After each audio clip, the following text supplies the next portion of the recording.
दिल्ली में पाकिस्तानी खुफिया agency ISI की खतरनाक साजिश का खुलासा हुआ है। दिल्ली पुलिस की स्पेशल सेल ने एक आतंकी को गिरफ्तार किया है जो तकरीबन 10 साल से भारत में नाम और पहचान बदल कर रह रहा था और पाकिस्तान के इशारे पर आतंकी हमलों को अंजाम देने की फिराक में था।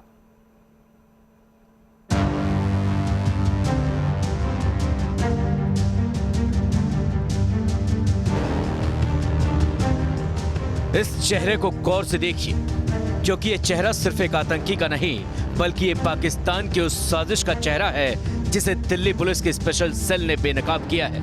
एक डिकेड से ऊपर से इंडिया में रह रहा था, स्लीपर सेल की तरह काम कर रहा था। AK-47 मैगजीन, पिस्टल 2 और कार्ट्रिजेस और एक ग्रेनेड रिकवर किया गया है। कई टेरर एक्टिविटीज़ में इन्वॉल्व रहा है। इसकी हैंडलिंग पाकिस्तान आईएसआई कर रही थी। अहमद नूरी के नाम से इसने एक ID बनवा ली थी। पासपोर्ट भी इसने एक्वायर कर लिया था। यह आतंकी पाकिस्तान से आया था, भारत में पहचान बदल कर रहता था, फर्जी इंडियन पासपोर्ट बनाया था, भारतीय लड़की से शादी की थी। ये है वो बड़े खुलासे जो दिल्ली से पकड़े गए आतंकी मौलाना अशरफ से जुड़े हैं। ये पाकिस्तानी आतंकी एक बड़े टेरर अटैक को अंजाम देने की फिराक में था, लेकिन उससे ठीक पहले दिल्ली पुलिस की स्पेशल सेल ने इसे गिरफ्तार कर लिया। इस आतंकी ने मौलाना अशरफ के नाम से फर्जी दस्तावेज बना रखे थे, लगभग 10 सालों से दिल्ली में रह रहा था और खुद को मौलाना बताकर लोगों की परेशानी दूर करने का दावा कर झाड़ फूक किया करता था। ये तकरीबन एक डिकेड से ऊपर से इंडिया में रह रहा था। इसने वहाँ ट्रेनिंग की और ट्रेनिंग के बाद में ये बांग्लादेश के रास्ते से इंडिया लीगली एंटर किया है।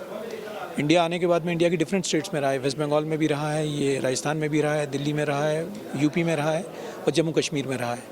इसने अली नूरी के नाम से एक अपनी आइडेंटिटी इंडिया की क्रिएट कर ली थी, जिस पे इसने कई सारे डॉक्यूमेंट्स इंक्लूडिंग पासपोर्ट एक्वायर कर लिए थे। पीर मौलाना का कवर इसने लिया हुआ था, जहाँ पर ये लोगों को कुरान की पवित्र आयतें पढ़ के ठीक करने का दावा किया करता था। हो सकता है कि आपने इसे पहले भी कहीं देखा हो या आपके आसपास ही कहीं रहता हो, लेकिन उस वक्त आपको अंदाजा नहीं होगा कि ये एक आतंकी है। और ये वो जगह है जो बताया जा रहा है कि इसी तरह के जगहों पर सस्ती किराए के लिए 40 गज का मकान है, संकरी सीढ़ियां हैं, ऐसी ही जगहों पर वो आकर रहा। लोगों का कहना है कि उन्हें नहीं पता था कि आतंकी अशरफ के बारे में इन्हें बिल्कुल जानकारी नहीं थी कि वो क्या काम करता था। वो यहाँ 5-6 महीने रहा, करीब 10 साल पहले की बात है, अब तो इन्हें याद भी नहीं कि वो यहाँ कब तक रहा, वो क्या काम करता था, लेकिन इनको बिल्कुल अंदाजा नहीं था कि वो गलत आदमी है। अगर वो आतंकी होता तो वो उसको रहने के लिए घर भी नहीं देते। मौलाना अशरफ अली नाम का ये आतंकी पाकिस्तानी पंजाब के नरोवल का रहने वाला है। तकरीबन 10 साल पहले बांग्लादेश के जरिए घुसपैठ कर पहले सिलीगुड़ी आया था। सिलीगुड़ी के बाद इसने अजमेर और उधम सिंह नगर में अपने अड्डे बनाए और आखिर में ये दिल्ली आ गया, जहां ये अपने स्लीपर सेल चला रहा था।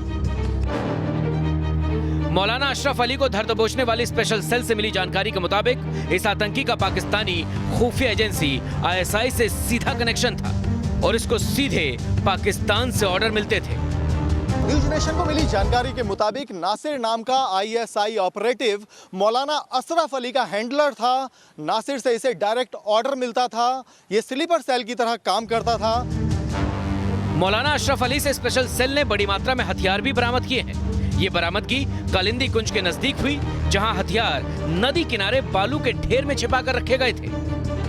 स्पेशल सेल के ऑपरेशन में पाकिस्तानी आतंकी से एक AK-47 राइफल और 60 कारतूस बरामद हुए हैं। इसके अलावा एक हैंड ग्रेनेड, 2 पिस्टल और 50 पिस्टल कारतूस भी मिले हैं। पुलिस ने अशरफ अली से कुछ इलेक्ट्रॉनिक डिवाइस भी बरामद किए हैं, जिनके जरिए ये पाकिस्तान में अपने हैंडलर से संपर्क करता था। आप ये देखिए, यमुना के किनारे पूरा ही जंगल का इलाका है। यहाँ पर आसपास काफ़ी घनी झाड़ियाँ हैं, लोगों का आना जाना बहुत कम है और इसी जगह पर यमुना खादर के किनारे पर कालिंदी कुंज में कुछ पिलर्स भी लगे हुए हैं और ऐसे ही पिलर की निशानी के तौर पर अशरफ अली ने ये जो लाल और सफ़ेद रंग का एक पिलर लगा हुआ है, इसको निशानी के तौर पर बनाया था और इसके पास यहीं किनारे पर हथियारों का ज़ख़ीरा गाड़ा था।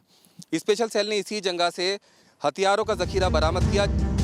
अब जरा सोचिए, एक शख्स बिहार के एड्रेस पर अपना पासपोर्ट बनाता है और फिर बिहार से सारे कनेक्शन खत्म कर दिल्ली आ जाता है। दिल्ली में भी वो अलग अलग जगह अपने ठिकाने बनाता है, जिनके बीच बड़ा फासला है और हथियार छिपाने के लिए कई किलोमीटर दूर यमुना के खादर का इस्तेमाल करता था। यानी हर काम के बाद उससे जुड़ी जानकारियों को मिटाता जाता था और किसी को भनक तक नहीं लगी। लेकिन अब ये पुलिस की गिरफ्त में है। कोर्ट ने 14 दिन की कस्टडी में भेज दिया है ताकि इसके असली मकसद का पता लगाया जा सके। दिल्ली से रुमानुल्लाह खान के साथ Avneesh Chaudhary, team News nation.